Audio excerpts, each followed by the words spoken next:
Rafa Rius, ¿qué hay? Buenos días. Buenos días, Manolo y nuestra audiencia. Vamos a ver por dónde le damos hoy a esto. ¿Quieres hablar de Pues Scholz? nos vamos de excursión, si te parece. Pues vamos a Alemania. El laberinto alemán tras Scholz. A ver qué quieres decirnos. Pues eso, que está bastante complicado. Hay un auténtico laberinto.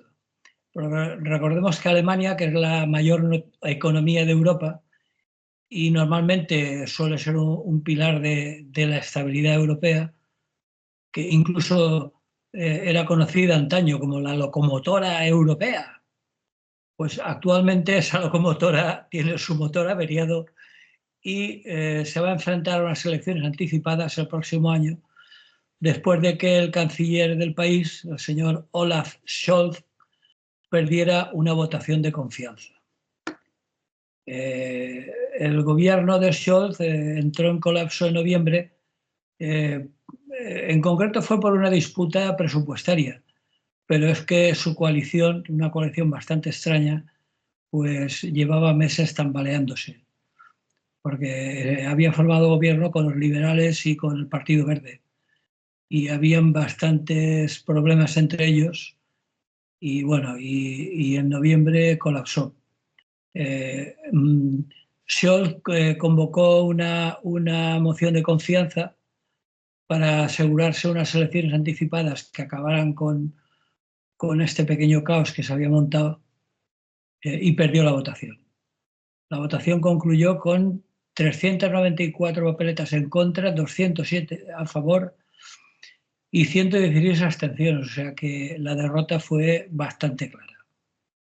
Bueno, a este respecto, y quizás como posible explicación, habría que recordar que Scholz es un decidido partidario de apoyar al gobierno de Netanyahu en Israel, y eso le ha costado muchos apoyos.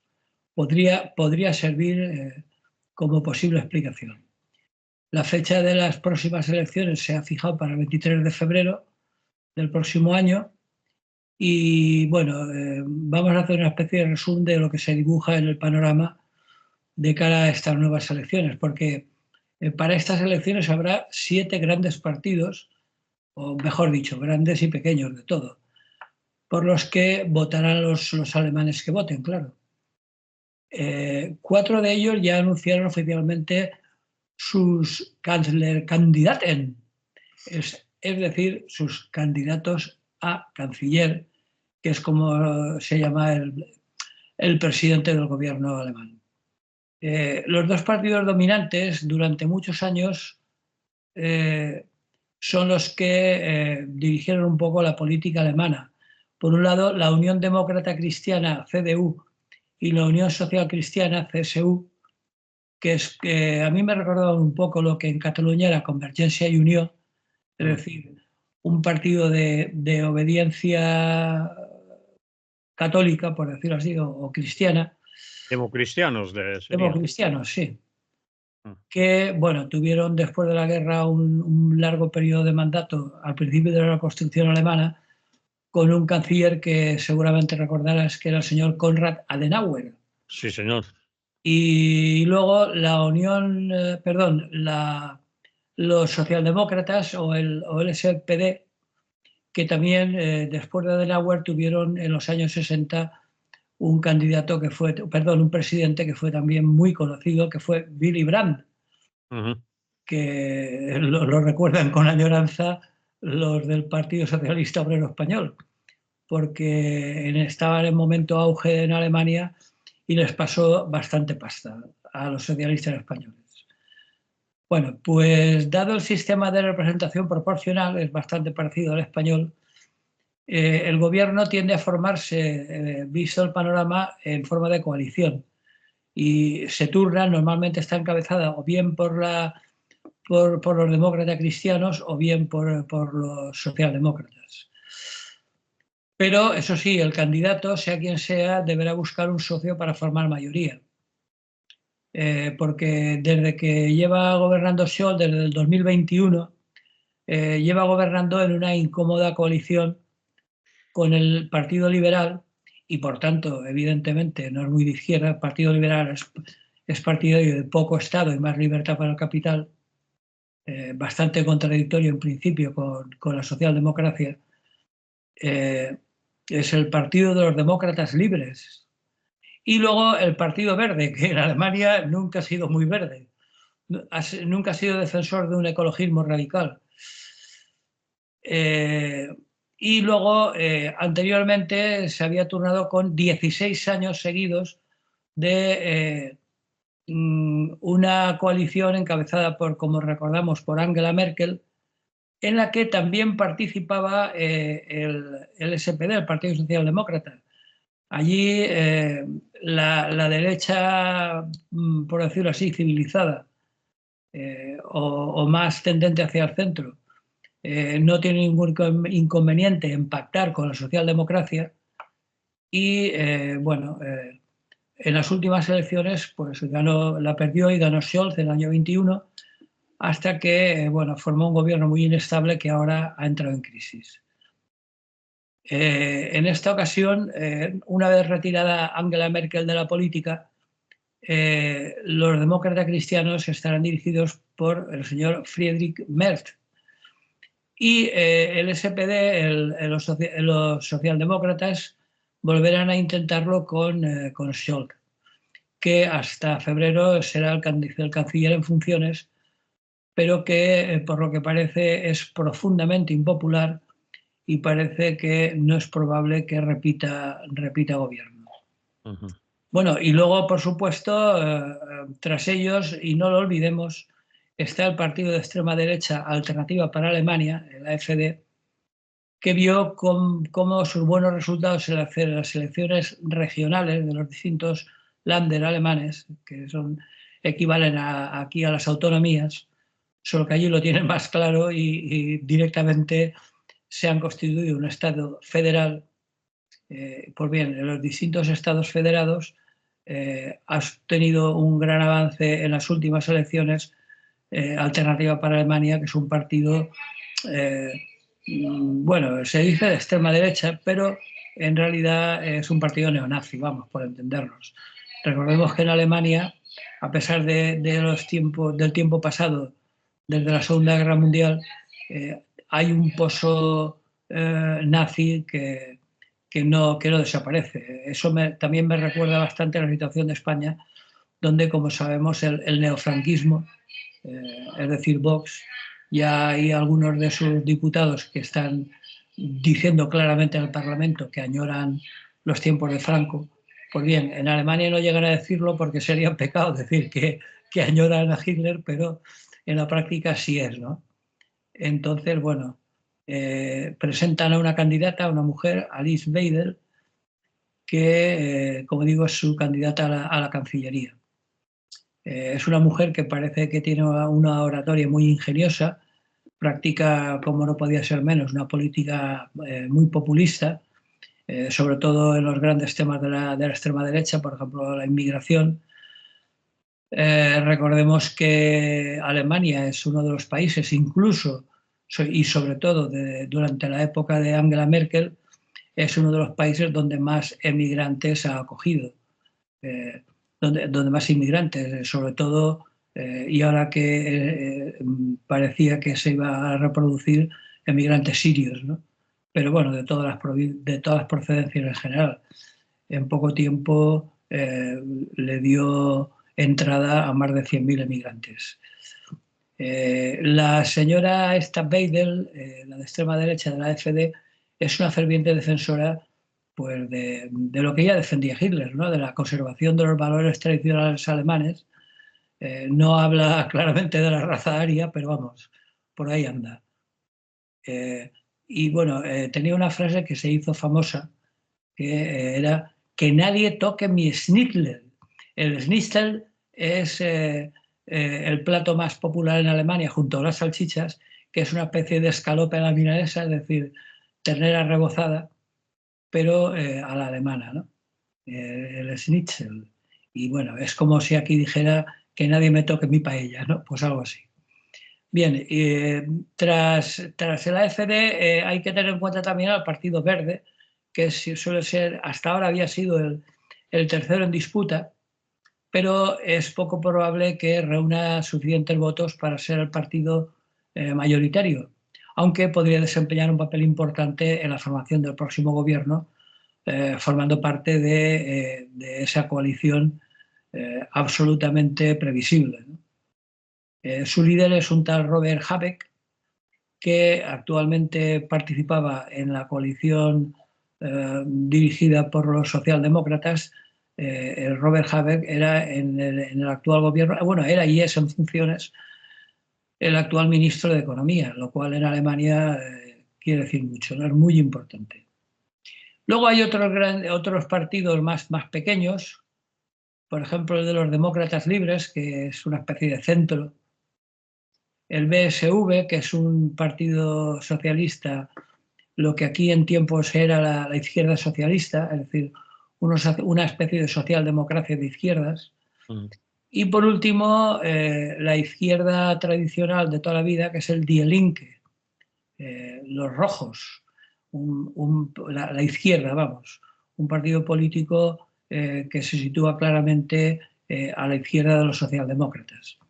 Y esos tres pequeños partidos pues, aún no han anunciado oficialmente sus candidatos.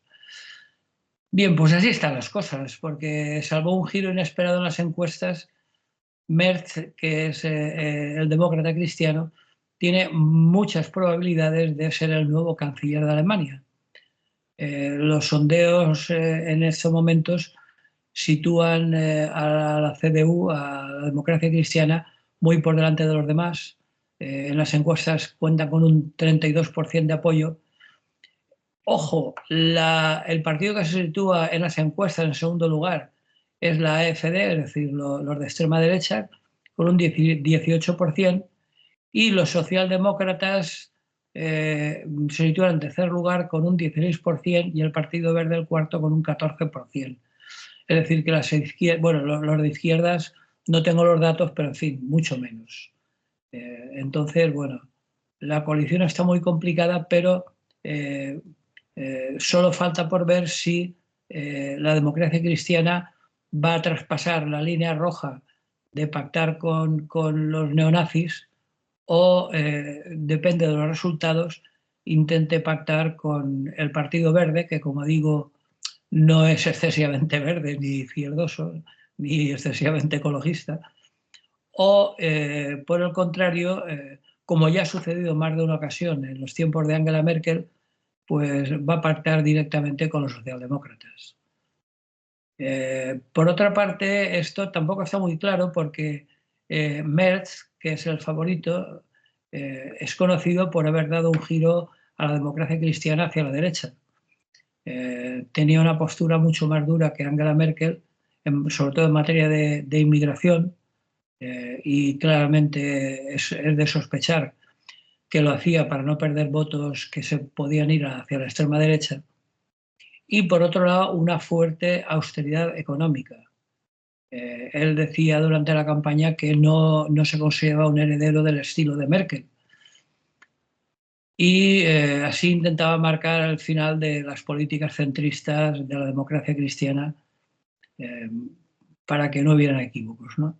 De hecho, como digo, la austeridad en economía es uno de los, aparte del tema de la inmigración para contentar a la extrema derecha, el otro pilar de su política parece ser que pretende que sea la economía, que en Alemania está la cosa bastante mal, hasta el punto de que va a desempeñar un papel central en las elecciones, sobre todo teniendo en cuenta la marcha de la economía y sus flojos resultados bajo el mandato de Scholz, ¿no? Actualmente el Banco Central alemán revisó a la baja las previsiones de crecimiento, parece ser que prácticamente hay crecimiento cero, con las previsiones más optimistas lo sitúan en un crecimiento del 0,2 y todas las fuentes económicas prevén un estancamiento de la economía alemana en este semestre de invierno 24-25. Y luego, a lo largo del año 25, se prevé que vaya a empezar una tímida recuperación lentamente a lo largo de todo el año 25, ¿no? Porque en relación con el debate sobre la economía, la atención se prestará sobre todo a la reactivación de la industria, y que ha sido siempre la base de la economía alemana, y sobre todo de la importante industria automovilística del país. Recordemos que la industria automovilística alemana, con marcas como Volkswagen, Opel, BMW, Audi, es uno de los pilares fundamentales de la industria no solo alemana, sino europea, ¿no? Pero el Banco Central alemán no lo tiene muy claro. Ya ha dicho que los problemas de la industria alemana son estructurales y no coyunturales, y por lo tanto se está agravando incluso el lastre en la economía alemana, ¿no? De hecho, grandes empresas como Volkswagen, que es uno de los mayores fabricantes automóviles del mundo mundial, pues parece ser que en un futuro inmediato se va a tener que enfrentar a importantes despidos y cierre de fábricas, ¿no? Bien, y luego, como decía, el segundo argumento para acercarse a la extrema derecha es la inmigración, ¿no? La inmigración también será crucial en estas elecciones, sobre todo porque los partidos, incluso socialdemócrata, buscan arrebatar votos a una AfD, a unos neonazis en auge, que por supuesto es un partido que ha convertido la inmigración en uno de sus temas centrales, ¿no? De hecho, incluso Scholz, muy socialdemócrata él, pero volvió a introducir controles en las fronteras con todas las naciones europeas vecinas. Pero a pesar de ello, bueno, parece ser que la gente, sobre todo por el estancamiento e incluso el retroceso de la economía, sobre todo de la microeconomía, es decir, de la gente lo está notando en sus economías privadas, pues lo ha hecho bastante impopular. Y por último, el último acontecimiento que puede influir en las elecciones es la caída del régimen de Al-Assad en Siria, que también influirá en el debate electoral, ¿no? Porque Alemania, como digo, acogió a más inmigrantes sirios que cualquier otra nación europea durante la larga guerra civil en Siria. Y de hecho, bueno, ya ha empezado la precampaña y el tema de los inmigrantes es en torno a cómo manejaría cada partido este tema, ¿no? El tema de los inmigrantes. Así que, bueno, lo que pasará después de las elecciones es bastante incierto, porque aparte de que está claro que no va a haber ningún partido con mayoría absoluta, es muy difícil prever qué tipo de coaliciones se van a establecer entre el posible vencedor, que como digo es los demócratas cristianos de Friedrich Merz, pues aparte de que su ventaja parece consolidada y bastante indiscutible, pero dado que, como decía, es muy improbable que consiga la mayoría absoluta, que son 630 escaños. Recordemos que en estos momentos tienen una tercera parte aproximadamente del Parlamento según las encuestas, pero la pregunta, como decía también hace un momento, es coalición sí, pero ¿con quién? Porque, bueno, el pacto con la extrema derecha supondría un cambio radical en la política alemana, que tanto durante el periodo socialdemócrata como durante el periodo demócrata cristiano de Merkel había dejado bastante clara su línea roja respecto a pactar con los neonazis. No hay que olvidar que en Alemania, para muchas personas, todavía el nazismo es un tema tabú, ¿no? Es decir, nadie quiere ni oír hablar en repetir la desgraciada influencia nazi. Recordemos que durante el siglo XX Alemania perdió las dos guerras mundiales en las que participó, ¿no? La primera, que fue terrible y le costó tener que firmar un pacto de Versalles que sumió en la hiperinflación y la pobreza durante los años 20 y parte de los 30, y que es lo que propició la subida de Hitler y de los nazis al poder. Entonces, bueno, pactar con la extrema derecha todavía para muchos alemanes sigue siendo tabú, ¿no? Y bueno, la otra posibilidad de pacto es con el SPD, ¿no? Con los socialdemócratas, porque aparte que ya han trabajado con ellos anteriormente, sobre todo en la era Merkel, pues bueno, su otra posibilidad sería mirar más hacia la izquierda. Incluso pueden mirar hacia el Partido Verde, que como digo, en Alemania no es excesivamente de izquierdas, pero de hecho durante bastante tiempo su líder fue un militar, pero tampoco está muy claro, suponiendo que entre los dos consiguieran la mayoría absoluta. Y lo que está claro y parece absolutamente descartable es que formen coalición con Die Linke, ¿no?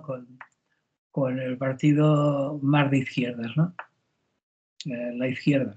Bueno, pues lo que está claro es que en cualquier caso va a suponer un choque de principios y de políticas que por mucho que gane, que parece lo más probable, la democracia cristiana, eh, el periodo de estabilidad, que es lo que se busca para estabilizar la economía, pues está bastante complicado. Es decir, sigue la tónica de la mayoría de partidos, perdón, de gobiernos en la mayor parte de Europa, ¿no? Son gobiernos de coalición y por tanto muy inestables. Y si no, ¿qué nos van a contar los españoles, ¿no? Bien, pues eso es un poco como está el tema actualmente en Alemania, que como digo, yo lo calificaría en el título, lo calificaba en el titular de laberinto, pero es que en realidad creo que es una metáfora bastante adecuada porque dado que no hay unas mayorías claras, pues la estabilidad está bastante comprometida. Así está el patio en Alemania. Muy bien, ¿el resultado entonces cuándo, Rafa? El resultado en febrero, creo que es el 23, creo, de febrero, bueno, el veintitantos de febrero, Mm. serán las elecciones.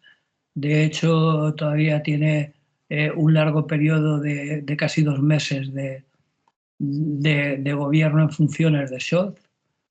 Y bueno, pues eso, en febrero veremos cómo queda la cosa, ¿no? Muy bien, pues ponemos aquí música. Vale, pues si te parece, ponemos un poquito de música.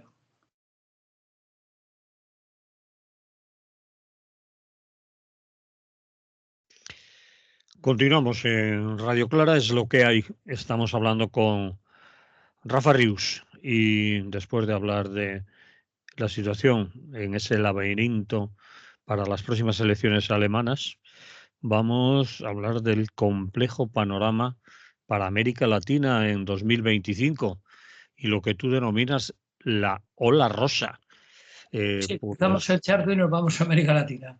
No, pues, yo no lo definir a la rosa, es el término de moda para definir los diferentes gobiernos eh, en los que ha ganado una especie de izquierda descafeinada, a la que algún analista la denominaba ola rosa, y ha sido un término que ha causado, ha tenido bastante éxito, y ahora todo el mundo cuando habla de países como Brasil o como Uruguay o como México, eh, incluso algunos se atreven a hablar de Venezuela, pues dado que llamarlos rojos sería bastante exagerado, pues les ha dado por denominarlos la ola rosa, que es el conjunto de países que con una especie de socialdemocracia bastante descafeinada, eh, pues ha ganado el gobierno de bastantes países, ¿no?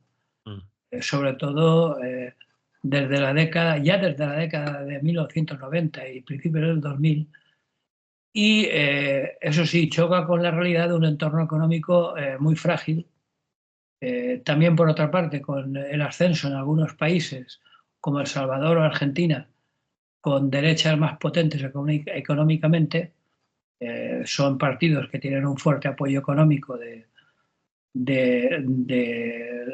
empresariado y de todo el sector de gente rica de esos países. Y luego hay otro tema que ha propiciado la situación y es el desencanto hacia los partidos políticos tradicionales, que ha supuesto un aumento bastante marcado de la abstención, ¿no? Aparte de eso, que como recordábamos la semana pasada, habría que preguntarse si las tradicionales categorías de derecha e izquierda siguen siendo vigentes para analizar los resultados electorales. Porque la derecha está claro, es derecha y defiende el ultraliberalismo capitalista de mercado, y eso lo tienen bastante claro. Pero la izquierda, con esa ola rosa, esa especie de socialdemocracia descafeinada, pues tampoco lo tiene muy claro.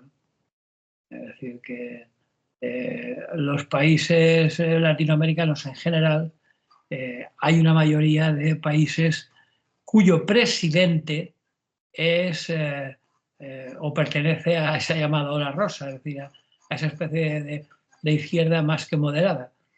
Pero el problema que tienen es que en muchos de esos países, estoy pensando ahora en Chile y recientemente en Uruguay, aunque el partido mayoritario ganó las elecciones y ha formado gobierno, pero el Parlamento sigue estando dominado por la oposición de derechas, con lo cual todas las posibles leyes de progreso que pudieran implementar, pues es muy complicado sacarlas adelante con un Parlamento en el que están en minoría, ¿no? Es decir, que por ahí está el principal problema, porque aparte de que hay un grupo cada vez más grande que ve que ni unos ni otros solucionan nada y que escoge no participar, no manifestarse, no posicionarse, pero claro, esa no es la abstención que defendemos los libertarios, ¿no? Hay que abstenerse para hacer otras cosas, no abstenerse para pasar de todo, que es el gran error de los críticos de la abstención, ¿no? Es que, claro, si tú te abstienes, eso es que pasas de todo. Pues no significa que pasen de todo, sino que lo que indica es que están totalmente desencantados con las políticas de esos países y con el estancamiento social en una precariedad absolutamente inconmovible, no está ahí desde hace muchos años, no hay Dios que le ponga remedio, y por lo tanto pues ya no se fían ni de unos ni de otros, ¿no? Es decir, que cuando se cansen, pues no sé, me imagino, por ejemplo, que en Argentina pues acabarán hasta el gorro de Milei, y seguramente las próximas elecciones pues igual las gana un peronista, ¿no? Pero claro, si el peronista es del tipo de los que había antes de Milei, es decir, la señora Fernández, pues tampoco es que hayan solucionado nada, con lo cual la gente pues pasa de todo en cuestiones políticas y le da igual uno que otro, ¿no? Lo que ocurre es que también se ha observado un claro giro autoritario, ¿no? Que eso sí que tiene nuevas formas en relación con el pasado, porque en América Latina, que ha sido famosa por los golpes de Estado militares, pues ya no sé, pues no sé, en la década de los 60, los 70 hasta los 80, pero ahora ya no se llevan los golpes de Estado militares, porque ¿para qué? Son giros autoritarios, pero dentro de la democracia formal. Es decir, vota a la derecha, las políticas que hacen son prácticamente las mismas que haría un gobierno militar, y de paso se lavan la cara y dicen, bueno, a nosotros nos habéis votado, así que ya sabréis lo que hacéis. Aunque, como digo, aumente mucho la abstención, pero si los han votado, pues se recubren de la pátina de la democracia formal parlamentaria y como los otros regímenes de la ola rosa esta tampoco han hecho mucho, cosas muy diferentes en el sentido de proporcionar una mejor vida a sus ciudadanos, pues el autoritarismo en la región, que ya no son, como digo, los gobiernos militares, pero sigue creciendo. Es un nuevo autoritarismo que surge desde las mismas democracias, ¿no? El ejemplo más evidente, que también lo hemos comentado a veces, sería el de El Salvador, ¿no? Donde se observa un claro giro autoritario. Ujú. Eso sí, el señor Nayib Bukele, el actual presidente, como sabemos, tiene un apoyo popular muy fuerte, a base de llenar las cárceles de jóvenes de las maras, ¿no? Recordemos que Nayib Bukele era un antiguo guerrillero. Y luego ese apoyo popular se combina con unas leyes de reformas bastante derechistas, como por ejemplo la introducción de las monedas virtuales, del Bitcoin y compañía, y luego la manipulación de las leyes vigentes para hacerlas a su imagen y semejanza, ¿no? Y por supuesto con una represión bastante fuerte, aunque disimulada, contra cualquier oposición, ¿no? Y lo más importante para mí es que esta fragmentación, lo que se observa en ella es una pérdida de poder de los gobiernos en el poder legislativo, ¿no? Es decir, en los parlamentos. La cuota que controla cada gobierno en sus respectivos parlamentos tiende a decrecer. Y eso da como resultado pues, los gobiernos minoritarios con poca capacidad de acción parlamentaria y en muchos casos divididos frente a unas oposiciones que son mayoritarias en los distintos parlamentos, ¿no? Y que por lo tanto pues impiden el desarrollo de políticas realmente transformadoras. En estos momentos hay una acumulación de gobiernos de los llamados progresistas, ¿no? Es decir, lo que llaman la ola rosa. Recordemos que tenemos con gobiernos de izquierda moderada a países importantes como Chile, Uruguay, Brasil, Bolivia, Colombia, México, pero en todos esos países, excepto México, que no estoy muy seguro cómo lo tiene la señora Sheinbaum, pero es posible que tenga mayoría en el Parlamento, no lo recuerdo ahora, pero el resto, eh, incluido el señor Lula da Silva en Brasil, pues están en minoría en el Parlamento y por lo tanto la implementación de leyes realmente transformadoras son pues bastante complicadas, ¿no? Entonces, bueno, a principios de los 2000 ya hubo una cierta ola rosa, pero no se ha llegado a un ciclo de izquierda, aunque sea moderada, que esté claramente consolidado, sino que más bien lo que tenemos en la mayor parte de países, excepto en los que tienen un gobierno autoritario, es que estamos ante un ciclo de inestabilidad política.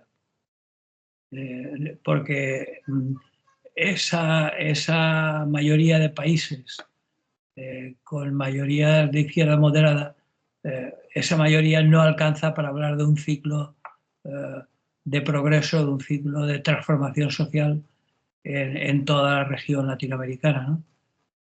Porque ya sería hora de que esos gobiernos de izquierda moderada posibilitaran una transformación de sus realidades, que son realidades que, como ya conocemos, son profundamente desiguales. Es decir, el abismo social en esos países es todavía mayor que el existente en países como Europa o Estados Unidos, ¿no?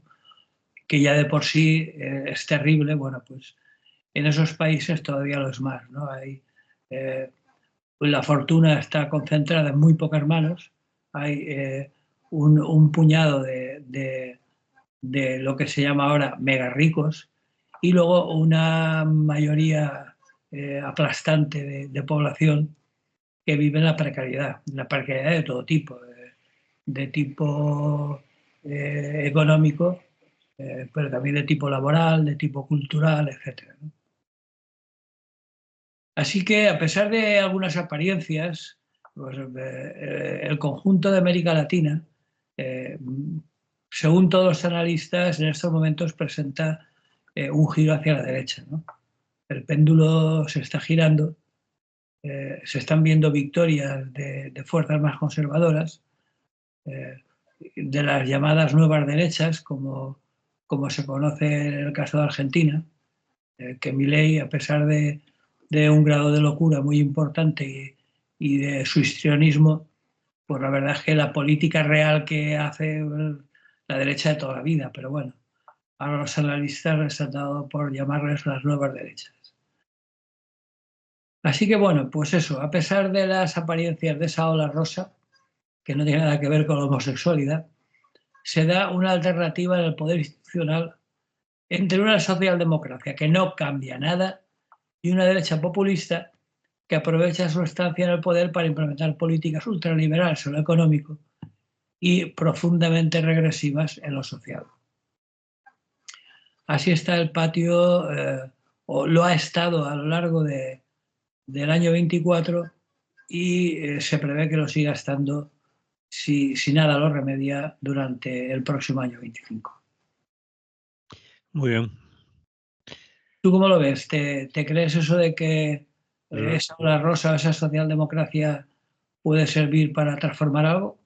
Bueno, tú has dicho que no sé si llega a socialdemocracia. Yo estaba preguntando dónde quedan aquellos partidos más clásicos de la izquierda en América Latina, en lo que han acabado. Quizás se han transformado en esto, que dices que no llegan a ser socialdemócratas o que son unos socialdemócratas un tanto extraños. Lo cierto es que en la mayoría también en el mundo, en los países, digamos, con democracias más o menos avanzadas, los partidos clásicos están, bueno, viniéndose abajo, ¿no? Cambiando de nombre, disfrazándose de otras cosas, cambiando incluso el nombre del partido, formando coaliciones, listas electorales. Se está disfrazando un poco la política en general. Y yo creo que no pasan de hacer un liberalismo en lo económico, o un neoliberalismo en lo económico, con algunos tintes de política social, pero que no comprometen para nada el sistema. No sé si sirve para que eso que dicen, que cambie algo, pero que todo siga igual, ¿no? Sí. No lo sé. Es No, que lo que ha habido más claro es lo que se hablaba, lo que los analistas hablaban de un giro hacia la derecha, en el sentido de que hay muchos mandatarios actuales de esa socialdemocracia, mm, incluso el mismo Bukele en El Salvador, que proceden de la guerrilla. Entonces, digamos que son guerrillas que, visto que no conseguían el éxito deseado, pues se han transformado. Y bueno, y ha pasado, no, pues evidentemente no solo en El Salvador, ha pasado también, por ejemplo, en Perú con Sendero Luminoso, o incluso en Uruguay, que los actuales gobernantes, muchos de ellos han sido antiguos guerrilleros. eh, pero eso no se refleja en sus políticas, sobre todo porque, como he dicho, en sus parlamentos hay muchos de ellos que no pueden sacar adelante las leyes que quizá les gustaría, ¿no? mm. Pero, pero el caso es que no cambian nada, vamos, nada sustancial. Bien, cambiamos de tema, Rafa, para ir terminando, porque si no, no Sí, nos va a dar tiempo. vale. ¿Vale? No sería normal que pasáramos un día casi aquí en la radio, especialmente también en este programa, que no dijéramos algo de la Dana. Tú te refieres a la Fiscalía Superior de Justicia en la Comunidad Valenciana a favor de que se ha pronunciado se abra una investigación sobre las responsabilidades acerca de la Dana. Bueno, pues vamos allá. Sí, aquí hay una cuestión muy curiosa, A y ver, es que la judicialización de las consecuencias de la Dana tiene dos sectores absolutamente opuestos y diferenciados. Por un lado, un montón de instancias populares o de base, como queramos llamarles, han presentado denuncias, empezando por la CGT, que fue de los primeros que lo denunciaron. eh, y por otro lado están todos los grupos de extrema derecha que también han presentado denuncias. La diferencia es que las denuncias presentadas por la CGT y por el resto de organizaciones denunciantes es contra Amazon y sus consejeros, ¿no? Mientras que las denuncias y querellas formuladas por la otra parte van contra la delegada del gobierno, Pilar Bernabé, contra la EMED, contra la Confederación General del Xúquer, contra Pedro Sánchez, incluso hay una querella presentada, no sé qué pinta ahí Pedro Sánchez, pero porque lo único que sabemos por ley, que tantas veces hemos repetido, es que las competencias respecto a catástrofes están transferidas íntegramente a la comunidad autónoma y por lo tanto ahí no sé qué pinta Sánchez, pero bueno. Eh, lo único que ocurre es que, bueno, lo han presentado ante el Tribunal Supremo, pero no lo han admitido, han presentado un recurso contencioso administrativo por inactividad del presidente Pedro Sánchez y no lo han inadmitido por un defecto de forma, pero bueno, si lo redactan bien, igual también aparece por medio Pedro Sánchez, ¿no? Entonces, bueno, pues eso, manos limpias, en fin, toda la morralla esta, han denunciado a los responsables de la Confederación Hidrográfica del Júcar, de la EMET, de la Agencia Valenciana de Emergencias, en fin, todos, pero curiosamente ninguno de estos grupos de ultraderecha han presentado una demanda contra los auténticos responsables, según la ley, que es el Consejo en pleno, ¿no? El señor Mazón y su gobierno. A esos no los han denunciado. En fin, han denunciado, pues eso, a la delegada del gobierno del PSOE, a la Confederación Hidrográfica, a la EMET, incluso habrán denunciado a algún meteorólogo que pasaba por allí, en fin, yo qué sé, no tiene ningún sentido.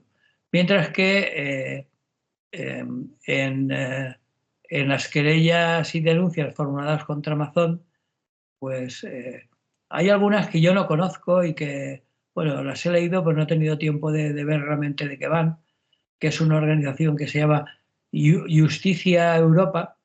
esos son los primeros que presentaron la primera denuncia.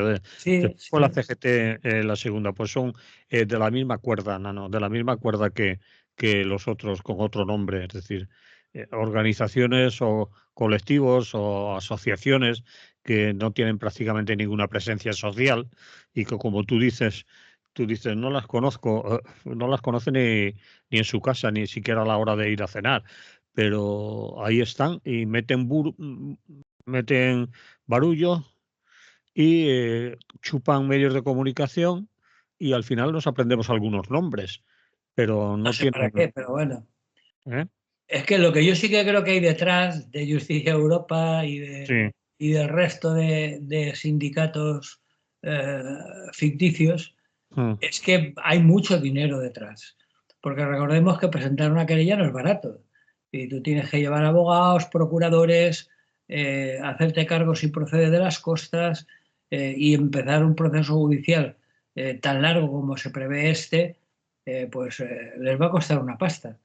Entonces, ellos no van de montar recogidas de fondos por la calle. Ellos tienen un fuerte respaldo económico detrás. Es decir, recordemos que detrás de esos pequeños grupos hay gente con mucho dinero, ¿no? y en ese sentido pues lo tiene más fácil. Y, bueno, chica, pues denuncio. Hoy tienes algo que hacer así por él. No, pues oye, vámonos a la Ciudad de la Justicia y denunciamos. Ah, vale, pues mola. Y se van y denuncian sin ningún tipo de base probatoria de ninguna clase. Pero como los jueces son bastante proclives a escucharlos, pues bueno, pues ellos van y si cuela, cuela, y si hacemos algo de ruido, pues algo caerá, ¿no? Y igual le hacemos un favor a Vox o incluso al PP, ¿no? Mira, Porque por ejemplo, Justicia Europa, si buscas en las redes de que van, dicen que son un partido que se ha presentado o que se presenta a las últimas elecciones, dicen por un reinicio moral para España. Así, con ese titular. tendrían que explicar lo que ellos entienden por reinicio moral, pero bueno. Sí que estamos hartos de la incompetencia de los políticos y de su desconexión con nuestra realidad de ciudadanos. La tragedia causada por la gota fría, Dana, bla, bla, bla, bla. No voy a seguir leyendo para no hacerles publicidad, pero todo el lenguaje, ya solo para empezar, es populismo, ¿no? Aquí todos son iguales, los políticos son incompetentes y nosotros venimos a arreglarlo, oiga. Y ahí están, esos son. Si lo buscas en redes sociales, te dicen algo de que van. Uno más, ¿no? Sí, pero además son los primeros. Decía, bueno, yo Sí, sí, creo sí. que todavía estaba la inundación en marcha y ellos ya estaban presentando la demanda, ¿no? Eso les vale para darse a conocer, en principio, aparte de que, bueno, pretendan, según ellos, otras cosas, pero se habla de ellos. Bueno, pero hay otras que sí que tienen peso. Por ejemplo, la de la CGT, que la presentó el primero ante la Fiscalía Provincial, incluso antes que Justicia Europa, y incide en algo que entra dentro de su labor como sindicato, que es un delito contra los derechos de los trabajadores. Mm. Y bueno, eh, luego hay, bueno, hay bastantes denuncias, hay 2 denuncias más de particulares, incluso se archivó una anónima que no llevaba nombre ni siquiera designaba abogado y procurador, pero bueno, por lo que se refiere a la acción judicial de la derecha, como era de esperar, pues no hablan para nada, se olvidan por completo de la responsabilidad de Amazon, de su gobierno y por supuesto de nada que tenga que ver con nadie del PP. Y centran sus denuncias pues, con el resto de lo que ellos consideran responsables, ¿no? Ignorando que esos que ellos consideran responsables estaban a las órdenes del máximo responsable, que no era otro más que Amazon y su gobierno, ¿no? Bien, pues esa es la novedad respecto a la DANA, ¿no?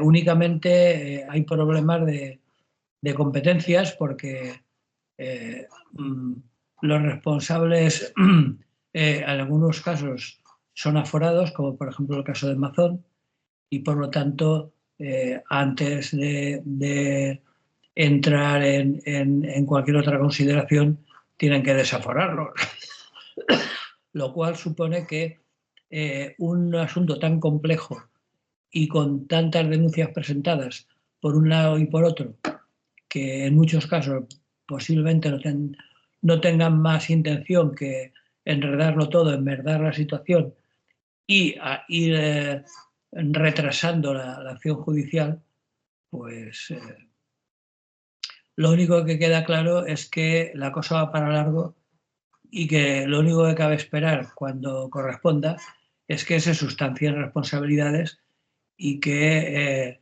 las ayudas lleguen rápidamente a todas las personas afectadas, que eso es lo que realmente importa. Porque ahora, si nos metemos en el juego de los dimes y diretes en temas judiciales, nos olvidamos de lo principal. Y es que hay todavía muchas personas que están sufriendo en sus carnes los efectos de la DANA, ¿no? Y que en muchos casos las ayudas prometidas o no llegan o o están tardando mucho en llegar, o que hay personas que no les están llegando. Por ejemplo, hay muchos núcleos, no sé, se me ocurre ahora los inquilinos, que las ayudas están pensadas para los propietarios. Se me ocurren las personas sin techo. De hecho, una de las últimas víctimas ha sido una de las personas desaparecidas que estaba pernoctando en una estación de metro. Y a esas personas le llegarán a tiempo y de manera adecuada todas las ayudas. Y bueno, más en futuro se conseguirá que todas las personas afectadas consigan recuperar una vida mínimamente digna. Es decir, eso está bastante por ver, ¿no? Entonces, bueno, la reflexión final que se me ocurre es que no caigamos en la trampa de judicializar la DANA, porque es importante que se depuren responsabilidades. Pero tan importante o más es que las personas afectadas que siguen pasándoselo muy mal, incluidos algunos problemas de tipo de salud mental, pues que sean atendidas debidamente, ¿no? Muy bien, Rafa. ¿Acabamos o qué?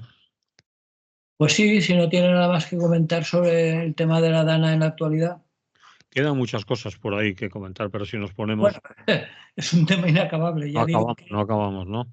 Lo que el denuncia la otro día gente. comentaba con un familiar que tengo en Picaña, que no ha sido de los más afectados, es decir, se le ha inundado, ha perdido el coche, en fin, todas esas cosas, pero no es de los más afectados. Y me decía que él personalmente calculaba un mínimo de 3 años, no estamos hablando de semanas ni de meses, 3 años para recuperar una cierta normalidad que se pareciera en algo a la de antes de la DANA, ¿no? Mm. Cual, como va para largo, tendremos ocasión de comentarlo en más ocasiones. Muy bien, pues lo dejamos aquí, si no nos van a echar, ¿vale? Muy bien. Vale, la semana que viene no El- sé qué pilla porque estoy desorientado y no sé La ni semana que viene, concretamente, eh, lo tenemos el día 27. mm, bueno, ya hablaremos sobre Ya veremos si esas nos tomamos fechas. vacaciones o qué. El día Bueno, 27, como anécdota, sí, era el tercer día de Nadal. Es así decir, entonces cuando la Navidad era Navidad, es decir, sí. empezaba el 24 y acababa el día que tenía que acabar, no 2 meses antes y acababa un mes después, ¿no? Sí, Bueno, mientras la gente compre. sí, ahora es otra cosa, más que Navidad es otra cosa. Pues nada, Bien, Manolo, nos hablamos a la mayor brevedad. hasta entonces, que vaya bien, Rafa. Hasta entonces, salud y buen día.